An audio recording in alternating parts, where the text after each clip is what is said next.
It is absolutely the best feeling when your junk journaling has synergy. This comment is on a video that I made as I shared my junk journaling process and final layout for the page I made to represent January 6th. Now I want to show you how I was inspired to do the layout for the next day, January 7th. But I had a problem because when I went to my ephemera, because I keep all the ephemera that I collect on a daily basis in this pouch, I didn't have anything for January 7th. But this is what I did. In the front of my pouch, I keep ephemera that I have but doesn't go with a specific day. It's either extra ephemera that's left over from a day I have scrapped, or I pull it out for some reason from something around the house and I just haven't used it yet. So what I did was I went through this little stash of ephemera that's not organized by date and just randomly pulled some things thinking I'll use this for inspiration. And I want to show you what I ended up pulling.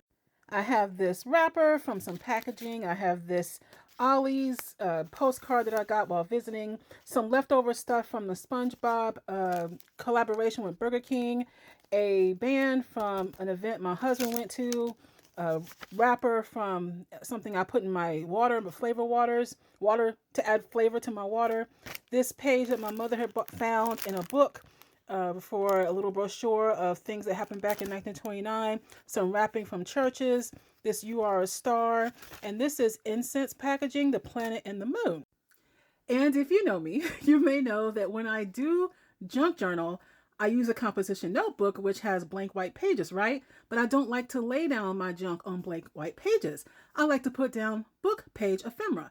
And I didn't know what type of book pages I wanted to use. So I used another trick or another approach that I have when I don't know what to use in my junk journaling. And that approach is to go look up significant things that happened on any given day in the past in terms of history. So on January 7th in the past, one of the things I discovered that happened on that day is that in 1610, on January 7th, Galileo discovered the first three moons of Jupiter. And this is perfect because my dog's name is Jupiter. So I said, okay, I have to represent that historical fact in my spread. So then I thought, okay, I want to put down book pages that have to do with space. And I went looking through my books that I have. This was a used book that I picked up for about $1 a couple of months ago. And I thought, something in here would be relevant to space. And I did find some pages. And so those pages I then pulled out so I could put them in my junk journal. So we have a page here that's got Star Trek on it. This one has a Star Wars, a C-3PO on it. This has another, this is Planet of the Apes on that side. And then on this side, we have aliens, which I love aliens. So these are the book pages I selected to put down in my junk journal. And not only is the theme of space appropriate for January 7th because of, my dogs being named Jupiter, but because of my theme being Elva Stitch. Stitch is from outer space, right? And so it completely matches. Then I took another look at the pile of ephemera that I'd randomly pulled from my stash. And I have this one, "You Are," and the bottom of it said star, I think, but I cut that off already, but it's got stars on here. That's perfect for space. My incense packaging, moon. Galileo discovered the first three of Jupiter's moons. And then I had ephemera packaging for the planet. This is incense called the planet. Perfect because now we're talking about Jupiter. So this page is dedicated to space, Jupiter, Galileo's discovery, and I'll be able to use some of my random junk. And 15 minutes later, I have a layout. I've made my spread and let me briefly walk you through it. So coming back to this side, the background pages are indeed from that book that I showed you. I used the Ollie's card to help me make a flip so I could journal on the back. I do have Stitch stationery, so there goes Stitch. I left a note for myself to talk about Galileo. The date is January 7th. This is a sticker that my family got when we went to the U.S. Rocket and Space Museum in Huntsville, Alabama some years ago.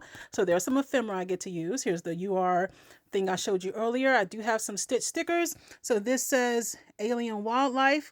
It is up here upside down, but hey, Stitch is known to be quirky, right? Here's my incense packaging. My washi tape down the middle has planets and moon. I had to use the side to show the alien. Stitch is an alien. Alien is one of my favorite movies. Yes. I used the "Oh Honey" words from the packaging off of the church's chicken bag. I used the VIP band. This had belonged to my husband because Galileo was a VIP person in his field, right? I had this sticker of a dog. Now, this is not my dog, but it is a dog, very regal looking dog. I do like to think our dog is very regal. And then I have the incense packaging for the moon and another sticker from the planets that came from my Stitch sticker set. So here is my page for January 7th. I didn't have any personal ephemera from that day, but I did get to use my junk and some inspiration to make it happen. So cool. What do you do when you land on a day and you don't know what to do in your junk journal? I'd like to know.